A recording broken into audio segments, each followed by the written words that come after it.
नमस्कार, मैं हूं करमवीर और आप देख रहे हैं फॉलो अप। धर्मेंद्र की प्रसिद्ध फिल्म आंखें का एक गाना है, गैरों पे करम अपनों पे सितम, ऐ जाने वफा ये जुल्म न कर। अब इसकी पहली लाइन में अगर थोड़ा सा उलटफेर कर इसे अपनों पर करम और गैरों पर सितम कर दिया जाए तो परिवहन राज्य मंत्री स्वतंत्र प्रभार दयाशंकर सिंह पर यह लाइन बिल्कुल फिट बैठेगी, जिसमें बिना HSRP प्लेट के शान से फर्राटा भर रहे उत्तर प्रदेश सरकार लिखे लगभग 80% वाहन अपने और महंगे पेट्रोल डीजल का जुगाड़ कर घर से निकलता मध्यम वर्ग गैर है।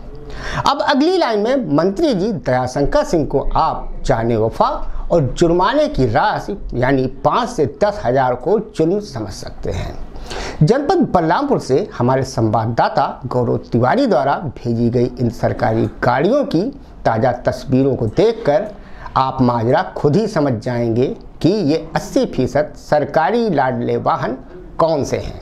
वैसे भी उत्तर प्रदेश अपने अजीबोगरीब फरमानों यानी आदेशों के लिए अक्सर चर्चा में रहता है। कभी यहाँ पन्नी यानी पॉलीथीन पर जुर्माना तो कभी थूकने पर जुर्माना लगाना आम बात हो गई है, भले ही ऐसे आदेश कोख में ही दम तोड़ दें। अब कुछ ऐसा ही हाल बीते 15 फरवरी को HSRP यानी हाई सिक्योरिटी रजिस्ट्रेशन प्लेट वाले आदेश का भी हो गया है। मतलब 9 दिन चले 2.5 कोस की तरह प्रदेश भर में महज 28% कमर्शियल और 16% अन्य गाड़ियों को ही HSRP प्लेट का सौभाग्य प्राप्त हुआ है। बकिया वाहन राम और आपके भाग्य के भरोसे चल रहे हैं।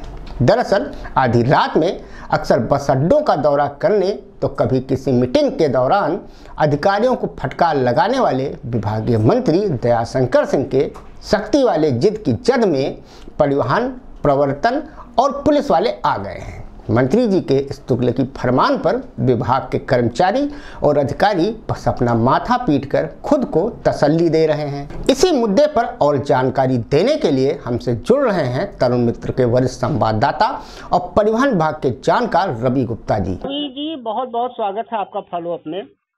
जी आपसे पहला सवाल ये है कि HSRP प्लेट का जो चेकिंग अभियान बीते 15 फरवरी से शुरू किया गया था वह ठंडा क्यों पड़ गया?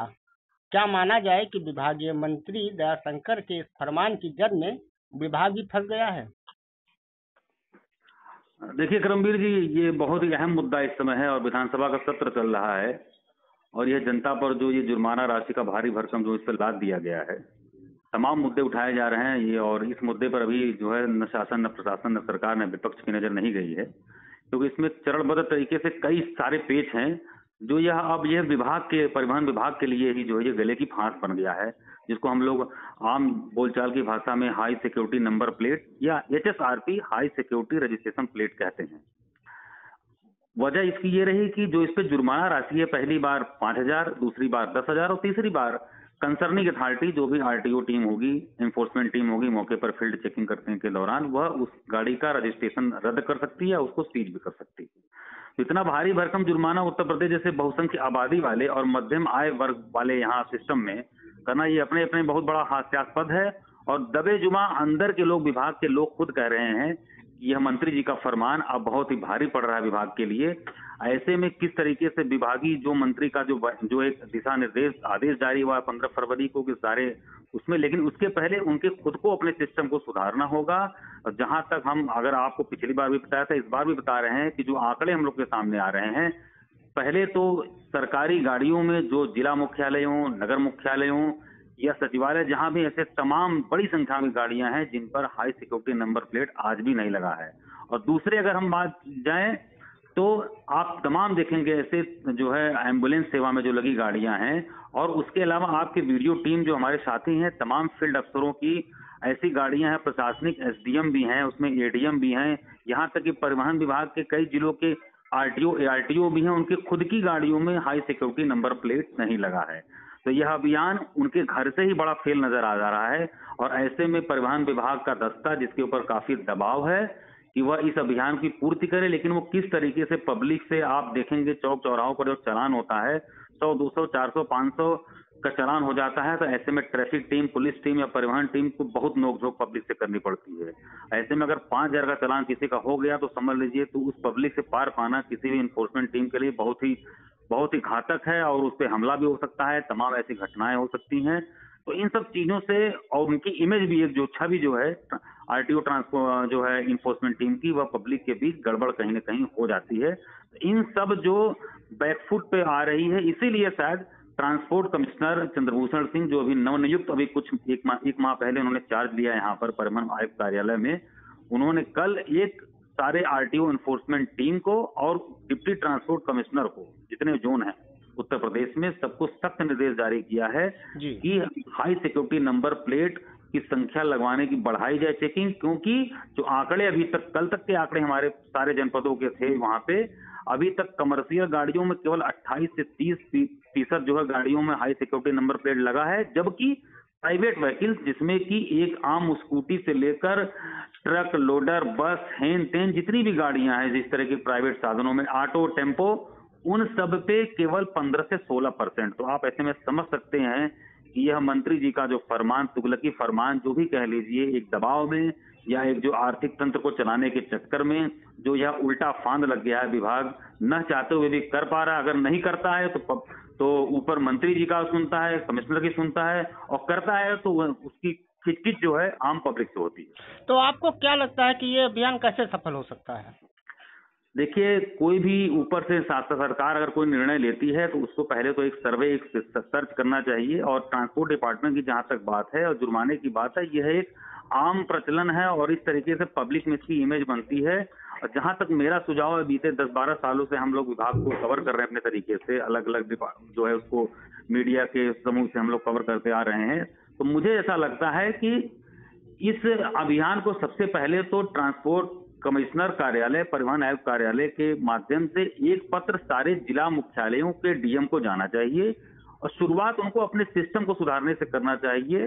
पहले जो जिला मुख्यालयों पे गाड़ियां संबद्ध हैं, वो डीएम को एक लेटर वहां जाए और वो अपने यहाँ के जितने गाड़ियां 25-50 पहले वहां से सिस्टम, वहां से हाई सिक्योरिटी नंबर प्लेट लगे और चरणबद्ध तरीके से यह व्यवस्था लागू हो और हर पूरे प्रदेश को विभिन्न जोनों में बांट दिया जाए। पहले बड़े शहरों के यहाँ एचएसआरपी जहां लगने की सुविधा है, जहां आईटी बहुत तेजी से कंप्यूटर काम करता है, सर्वर डाउन नहीं होता, ऑनलाइन बुक कर सके व्यवस्था लोग, तो उन गाड़ियों को करे, उन जिलों को चिन्हित करे। उसके बाद धीरे धीरे जो दूर दराज है, सुदूर जिले के हैं, तो जब ये चरणबद्ध तरीके से व्यवस्था होगी तो महीने 2-3 महीने में जिस मुद्दे को लेकर हाई सिक्योरिटी नंबर प्लेट लाया गया था कि इससे सिक्योरिटी और किसी प्रकार का अवैध तंत्र कोई काम नहीं करेगा ट्रांसपोर्टेशन में, उसके लिए व्यवस्था लाई गई थी कि उस गाड़ी के जरिए उस गाड़ी के मालिक का सारा डिटेल विभाग के पास एक क्लिक पर हो और किसी प्रकार के नंबर का छेड़छाड़ प्लेटों पे न हो, ओवरलोडिंग रोका जाए या अवैध परिवहन संचालन रोका जाए, जैसा कि आबकारी विभाग में देखने को मिलता है।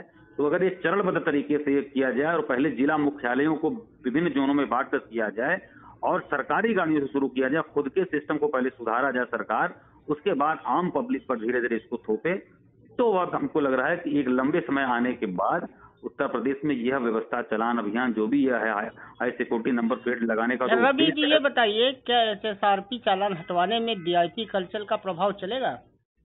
नहीं, ये करमवीर जी ने बहुत अच्छा प्रश्न आपने उठाया कि जो हाई सिक्योरिटी नंबर प्लेट में जो चलान, जो इस भारी भरकम राशि की बात की 5,000, 10,000 या सीज गाड़ी हो जाएगी या रजिस्ट्रेशन कैंसिल हो जाएगा, तो यह वीआईपी दादागिरी इसमें अब नहीं चलेगी। वजह ये इसमें बात टेक्निकल एक ये है कि आप देखते होंगे ट्रैफिक जब टीम कोई चलान करती है आम चौक चौराहों पर, तो अक्सर जो वीआईपी लोग होते हैं, अलग अलग समूह के लोग होते हैं, कारपोरेट के लोग होते हैं, पॉलिटिशियंस के लोग होते हैं, खुद मीडिया के लोग, तमाम लोग होते हैं, वह जाके जिला मुख्यालयों पर कप्तान के यहाँ से पावर होता है और पुलिस कमिश्नरेट में यह डीसीपी ट्रैफिक के पास से पावर होता है कि उस चलान को वो शून्य मानकर डिस्पोज, मतलब खत्म कर सकता है। लेकिन इस व्यवस्था में यह नहीं चलेगा, क्योंकि बीते कुछ समय, जब लॉकडाउन के समय, उसके पहले जब गाड़ियां थी तो ट्रांसपोर्ट डिपार्टमेंट यह व्यवस्था थी कि आरटीओ संभाग का प्रवर्तन वह उसको डिस्पोज कर सकता था। लेकिन जब यह चालान, जुर्माना राशि विभाग में लाखों करोड़ों में आने लगा, तो तत्कालीन इसके पहले जो परिवहन आयुक्त थे धीरज साहू जी ने इस व्यवस्था को देखा, तो उन्होंने इसको माइन्यूटली ऑब्जर्व किया और उन्होंने तब इस व्यवस्था को बड़ा ही क्लिष्ट कर दिया, बड़ा ही टेक्निकल टफ कर दिया अब कोई भी संभाग का अधिकारी, आरटीओ या आरटीओ एनफोर्समेंट टीम कोई भी उसको डिस्पोज नहीं करेगा। पहले किसी को अगर अपना चालान वहां छुड़वाना, डिस्पोज करवाना है, वो लेटर जिला मुख्यालय को देगा, आरटीओ को, फिर वहां से वह एडिशनल ट्रांसपोर्ट कमिश्नर इन्फोर्समेंट परिवहन मुख्यालय आएगा। उसके बाद वह उसकी संस्तुति करेंगे, फिर वह संस्तुति letter additional transport commissioner IT और additional transport commissioner road safety, उससे वह अपनी संस्तुति जाहिर करेंगे। उसके बाद वह डिस्पोज का लेटर ट्रांसपोर्ट कमिश्नर के कंसर्न में आएगा। जब उसका साइन होगा तब जाके यह डिस्पोज मामला होगा। मतलब कि ऐसे चालान जो जुर्माना भारी भरकम राशि में वीआईपीओं की भी दादागिरी नहीं चलेगी। और शायद यही वजह है कि अभी जितने वीआईपीज हैं अभी इस पर चुप हैं, क्योंकि वह क्लियर नहीं, उनको लग रहा है कि हम तो चालान छुड़वा लेंगे, लेकिन फिलहाल ऐसा होने वाला नहीं है अभी इस व्यवस्था में। बहुत बहुत धन्यवाद रवि जी आपका। परिवहन विभाग के आंकड़ों के मुताबिक प्रदेश में पंजीकृत कुल 2,48,98,922 दोपहिया वाहनों में से महज 35,74,145 वाहनों में ही एचएसआरपी लगा है, यानी कि तकरीबन 2.15 करोड़ गाड़ियां वैसे ही फर्राटा भर रही हैं। बात अगर सिर्फ राजधानी लखनऊ की करें तो 1 अप्रैल 2019 के पहले 2 और 4 पहिया तथा व्यावसायिक वाहन कुल मिलाकर 24,25,679 हैं। इनमें से एचएसआरपी लगे वाहनों की संख्या सिर्फ 4,05,201 है, यानी 20 लाख के करीब वाहनों को मंत्री जी के आदेश का कोपभाजन बनना पड़ सकता है। इसी तरह प्रयागराज शहर और देहात में मिलाकर कुल तकरीबन 14,60,000 वाहनों का रजिस्ट्रेशन है। इसमें से अब तक 5.50 लाख गाड़ियों में ही मंत्री जी के आदेश वाला नंबर प्लेट यानी एचएसआरपी लग सका है। बकिया करीब 8,20,000 गाड़ियां पुराने ढर्रे पर ही चल रही हैं। ये तो हुई बात आंकड़ों की। अब आपको बताते हैं विभागीय अधिकारियों के मन की बात, जो मोदी जी के मन की बात वाले प्रोग्राम से थोड़ा अलग है। एचएसआरपी की किल्लत और भारी भरकम 5 से 10,000 तक के जुर्माने की जिल्लत से पुलिस और परिवहन प्रवर्तन दस्ते को दोनों ही हलकान हैं। दरअसल मंत्री जी के इस आदेश की घंटी बांधकर जब किसी का चालान करने विभागीय अधिकारी या कर्मचारी जाते हैं तो वाहन चालक उन पर राशन पानी लेकर चढ़ बैठता है, जिसकी वजह पहली बार 5,000 और दूसरी बार 10,000 तक जुर्माना होना है। बस मंत्री का यही हजारी प्रेम वाला आदेश महंगाई की मार से पहले ही लथपथ मध्यम वर्गीय के मिजाज में आग में घी का काम कर रहा है और विभागीय अधिकारी भी मरता क्या न करता वाली पोजीशन में हो जाते हैं। जबकि राष्ट्रीय राजधानी दिल्ली में यही जुर्माना महज 500 रुपये है। पुलिस और परिवहन के अधिकारी दबी जुबान में बताते हैं कि जुर्माने की भारी भरकम राशि और तकरीबन 80% सरकारी वाहनों पर एचएसआरपी नाम की चिड़िया का न बैठे होने के बावजूद उन पर कार्रवाई न किया जाना उनके लिए मुसीबत का सबब बन रहा है। कोई भी वाहन चालक यही 2 सवाल तुरंत दागता है। यही वजह है कि परिवहन राज्य मंत्री दयाशंकर सिंह का यह फरमान दम तोड़ने लगा है। मतलब मंत्री जी की सनक फ्लॉप्सों में तब्दील होती दिख रही है। एचएसआरपी के दम तोड़ने की एक वजह परिवहन और पुलिस के बीच तालमेल का ना होना भी है। दरअसल ये दोनों विभाग एक दूसरे से तालमेल ही नहीं बिठा पा रहे, जबकि मंत्री जी के आदेश के मुताबिक इस अभियान में यातायात पुलिस, सिविल पुलिस और परिवहन विभाग को भाईचारे से काम करना है। इसीलिए मुसीबती फरमान से पिंड छुड़ाने के लिए जिलों में तैनात अधिकारी जागरूकता फैलाने और अखबारों में विज्ञापन के जरिए लोगों को प्रेरित करने का रट्टा लगा रहे हैं। हमारे बलरामपुर संवाददाता सौरभ तिवारी से जनपद बलरामपुर के एआरटीओ अरविंद यादव जी की बातचीत सुनकर आप खुद समझ जाएंगे कि एचएसआरपी की लंबी वेटिंग लिस्ट से वह भी बखूबी वाकिफ हैं और फिलहाल जागरूकता ही उनके पास एकमात्र चारा है। कितने चालान सर? 10, 15, 20 जो भी हम कर सकें। उसकी प्रक्रिया सर कब तक पूरी हो जाएगी? ये तो सबको लगवाना है, सबकी जिम्मेदारी, सबको जागरूक किया जा रहा है, पेपर में भी दिया गया है जी जी। और हम बोल भी रहे हैं। और 2019 के बाद जो वाहन है उसमें सब में तो लग रहा है ऑलरेडी। जो पुराने वाहन हैं उन्हीं की समस्या है जी। उन वाहनों में लगाने के लिए काफ़ी लोगों ने लगवाया है जी। और जो नहीं लगवाए उनको चालान भी किया जा रहा है, जागरूक भी किया जा रहा है, लोग लगवा